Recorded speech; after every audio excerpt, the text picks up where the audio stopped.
Huh. I feel weird. Suddenly, I'm not in the mood to make videos. Well, that's not a problem for me. I've been talking about so many bad things lately. I just need to take a break from something. Anyway, I hope you enjoyed this video. Make sure you like, subscribe, and goodbye. Whee!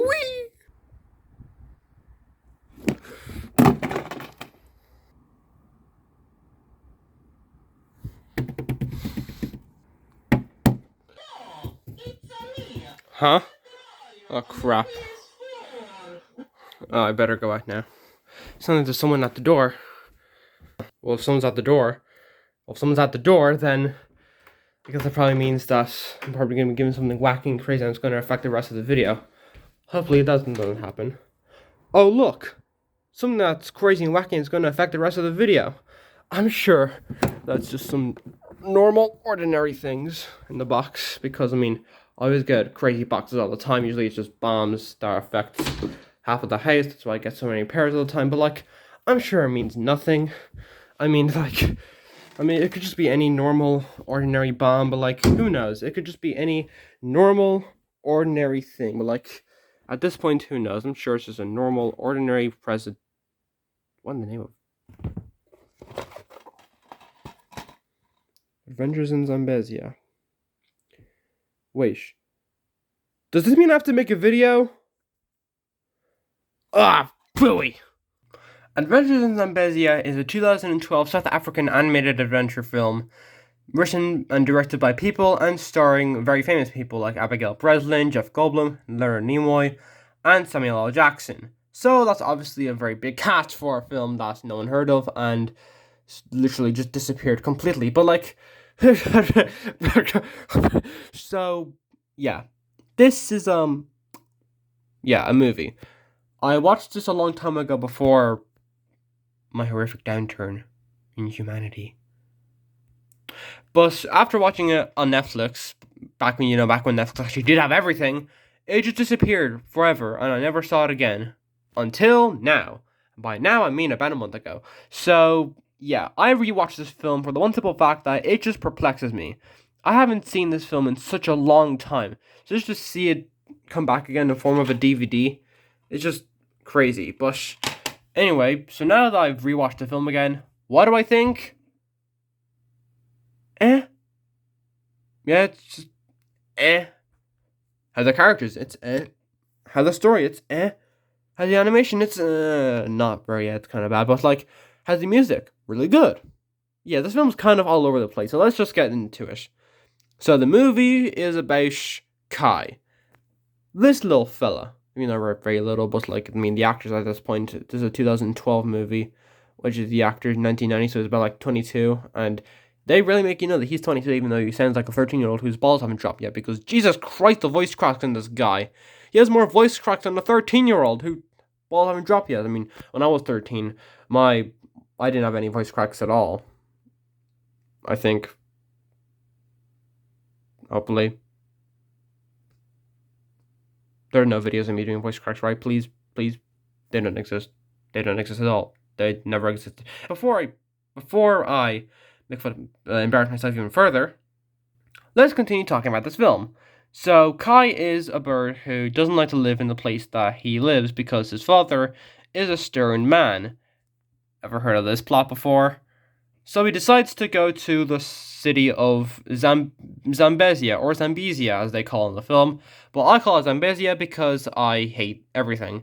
So, yeah, Kai likes Zambezia at first, but then because he wants to be part of this group of flying birds, that they fly all over the place and they save people, or not people, because people don't exist in this universe, because I guess they purged all the people from existence. They save other birds from danger. And Kai wants to be a recruit, but he has to be tough and stern. He has to go against a tough and stern boss who doesn't like him. Ever heard of this plot before? Eventually he meets a girl who doesn't like him at first, but then they'll like him eventually. Ever heard of that plot before? But then this evil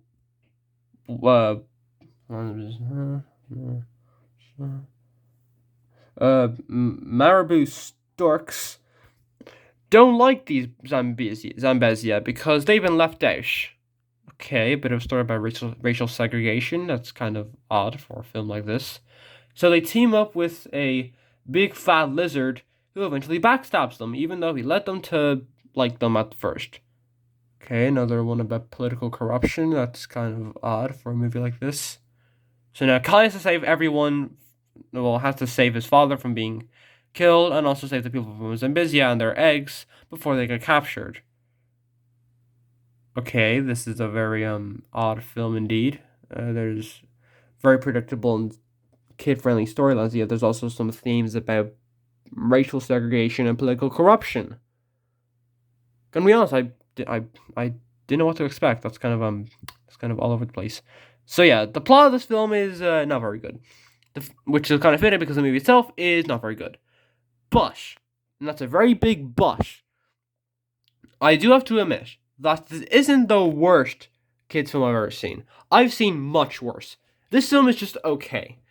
Of course, this is different compared to the 2x2 duology. The 2x2 1 2 3, the 3-2 2x2 1 duology that came out in 2015 and 2020, best year, and those two films I prefer more because they have better animation, a more unique sense of humor about themselves, and a bit better story. But I will admit that they're still kids films, still predictable slop, but at least the 2x2 duology of 2s and 3s and 4s is still good. But this movie isn't good. But that doesn't mean it's bad. Just because it isn't good doesn't mean it's bad, but good is bad, but the bad is good. So is it so bad it's good, or is it so good it's bad? Is that even a thing? I don't even know. But my point is, this movie is the most mediocre film I've ever seen in my entire life.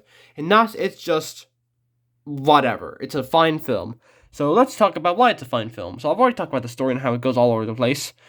It's predictable, but it knows that it's a kid's film and doesn't try to linger on too much. Thankfully, what I was very surprised about is there's no third act low points.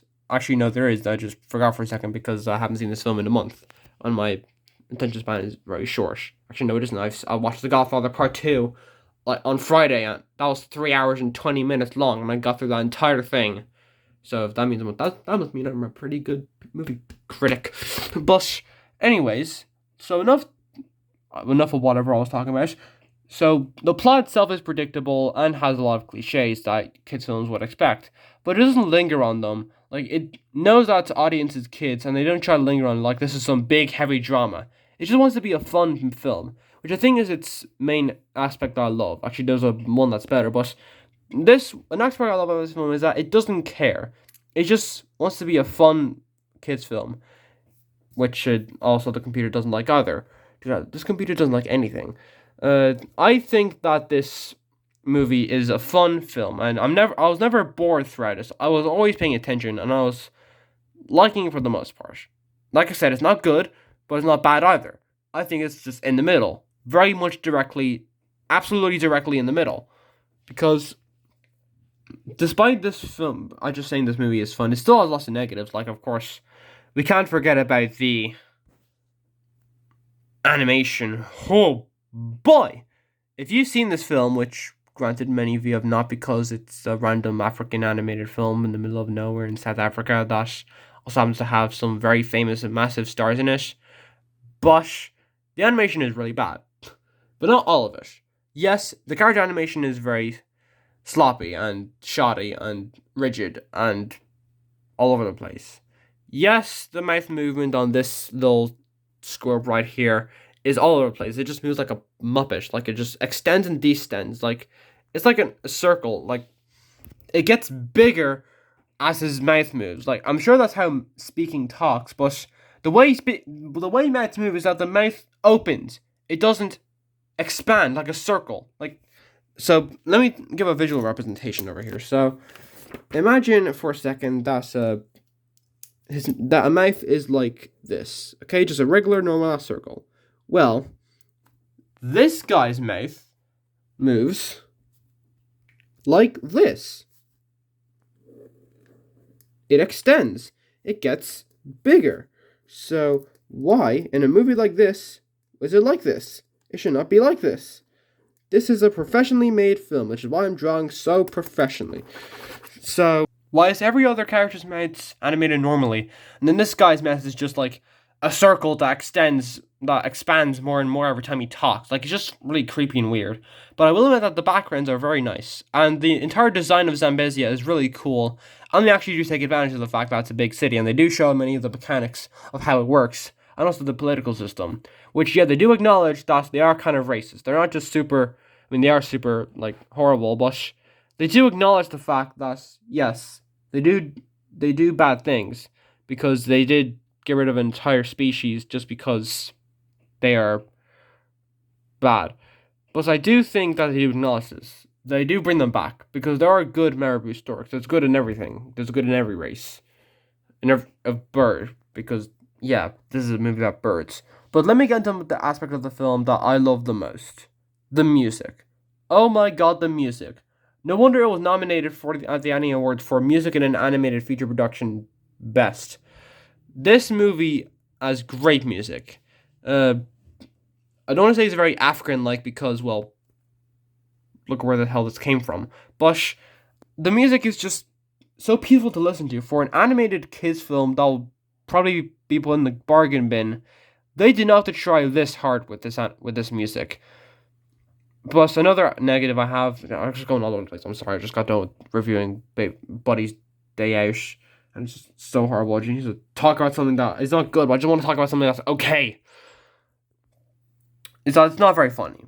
Like, by God, it's not funny. There's lots of jokes that make no sense. I mean, there's some funny jokes in the film, but they're very few and far between, because this is still a kid's film after all, and they do go not funny. There is a not funny film, but thankfully they don't do fart jokes, I think, because that would be the lowest common denominator, and this film would get an automatic 4 out of 10 because of it. Because fart jokes are bad.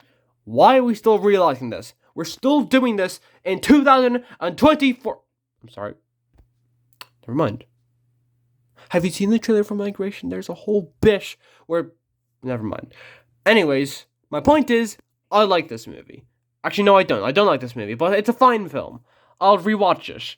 It's not good, but it's not inherently awful. It's just okay. It's mediocre.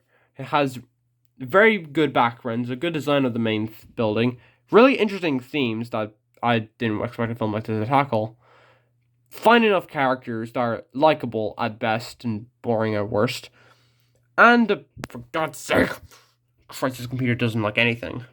And story and music that I really enjoy. But at the same time, it is very cliche. The story is very predictable. The animation looks like complete ass. And it's not very funny. So yeah, it's kind of few and far between. So I would give this film a 5.5 out of 10. It is an overall mediocre film. Although, I am a bit confused about why the postman didn't ring the doorbell. Unless... oh no. Oh